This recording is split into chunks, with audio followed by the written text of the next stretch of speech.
নমস্কার বন্ধুরা, আমি Priyanka. Welcome back to my channel. বন্ধুরা, আজকে আমি বানিয়ে দেখাবো শুশুনিয়া শাকের রেসিপি। তো দেখুন, এখানে কিন্তু শুশুনিয়া শাক নিয়ে নিয়েছি। তো ওই শাকগুলো কিন্তু, আর এই শাক কিন্তু আবার আমলু শাক কিন্তু আবার খানিকটা এরকমই দেখতে হয়। তো আমলু শাক কী করে বুঝবেন আর শুশুনিয়া শাক কী করে বুঝবেন বলুন তো? আমলু শাক হচ্ছে টক হয়, আর এই শাকগুলো কিন্তু টক হয় না। এই শুশুনিয়া শাকগুলো কিন্তু টক হয় না, একটা আমলু শাকের মতনও দেখতে হয় এগুলো। দেখুন, আমলু শাকের রেসিপি আমি আরেকদিন করে দেখাবো। তো আমলু শাকগুলো কিন্তু টক হয়, আর এইগুলো কিন্তু টক হয় না, অনেকটা এরকমই দেখতে। তো শাকগুলো সর্বপ্রথম কিন্তু আমি ধুয়ে নেব।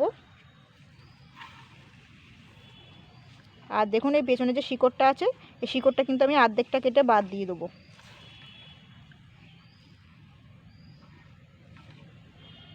তো বন্ধুরা, শুশুনিয়া শাকের রেসিপি বানানোর জন্য এখানে আমি কী কী নিয়েছি দেখুন। আমি কিন্তু শুশুনিয়া শাকটা কিন্তু ধুয়ে নিয়েছি, আর আমি কিন্তু অর্ধেকটা শিকড়টা মানে অর্ধেকের এটার অংশটা কিন্তু কেটে বাদ দিয়ে দিয়েছি।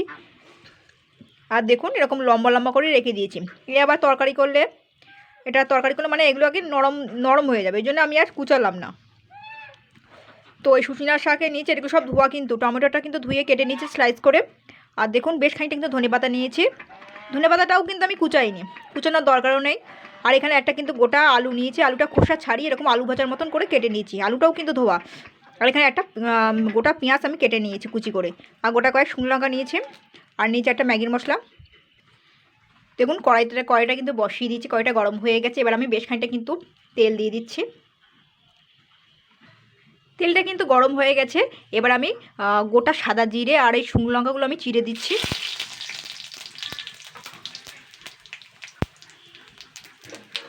জিরাটা কিন্তু সুন্দর একটা গন্ধ বেরিয়েছে জিরা শুকনো লঙ্কাটা দিয়ে। এবার আমি সঙ্গে সঙ্গে কিন্তু আলুগুলো দিয়ে দেবো। আলুটা আগে মানে 2 মিনিট মতন 3 মিনিট মতন হালকা একটু ফ্রাই করে নেব।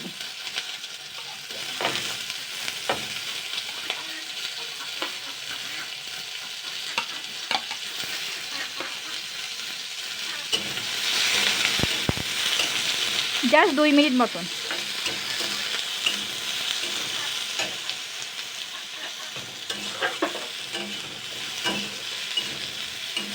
তো 2 মিনিট মতন ফ্রাই করে নিয়েছি আলুটাকে। এবারে যে কাঁচা টমেটোটা আছে সেটা কিন্তু আমি দিয়ে দেবো। কাঁচা টমেটো আর এই পেঁয়াজটাও দিয়ে দিচ্ছি। ধনেপাতা শুশুনিয়া শাকটা কিন্তু পরে দেবো, এখন না। এটাকে আমি আবারও 2 মিনিট মতো হালকা নাড়াচাড়া করে নেব।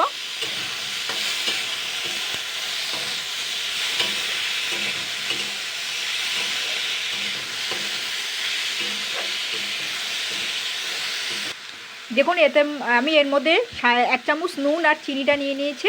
এবার আমি এর মধ্যে দিয়ে দেবো। আর 1/2 চামচ হলুদের গুঁড়ো, কিন্তু বেশি না। কিন্তু হলুদ গুঁড়ো বেশি দিয়ে দিলে কিন্তু হলুদের গন্ধ হয়ে যাবে তরকারিটা। তো এবার আমি এটাকে ভালো করে আলু টমেটোটাকে আগে ভালো করে কষিয়ে নেব। এটা কিন্তু 3-4 মিনিট ধরেই করতে হবে। তো আমি কিন্তু 2-3 মিনিট মতন আর কি এই আলু আর টমেটোটা কিন্তু ভালো করে কষিয়ে নিয়েছি।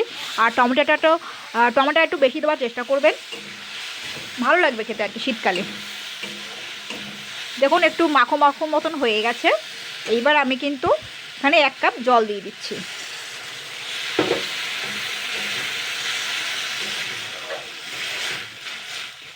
আমি কিন্তু 1 কাপ জল দিয়ে দিচ্ছি। এইবারে এই শুশুনিয়া শাকটা আমি দিয়ে দেবো এর মধ্যে। আমি কিন্তু ভালো করে কিন্তু ধুয়ে নিয়েছি কিন্তু।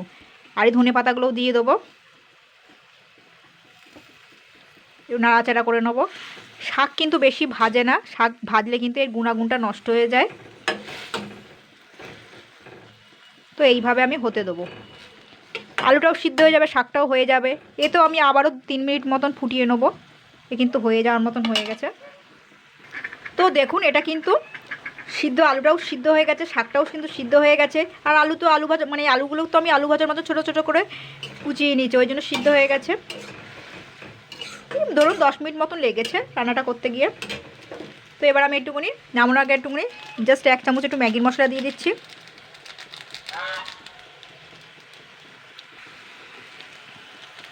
জাস্ট 1 চামচই দেবো, কিন্তু বেশি কড়া হয়ে গেলে কিন্তু ভালো লাগবে না।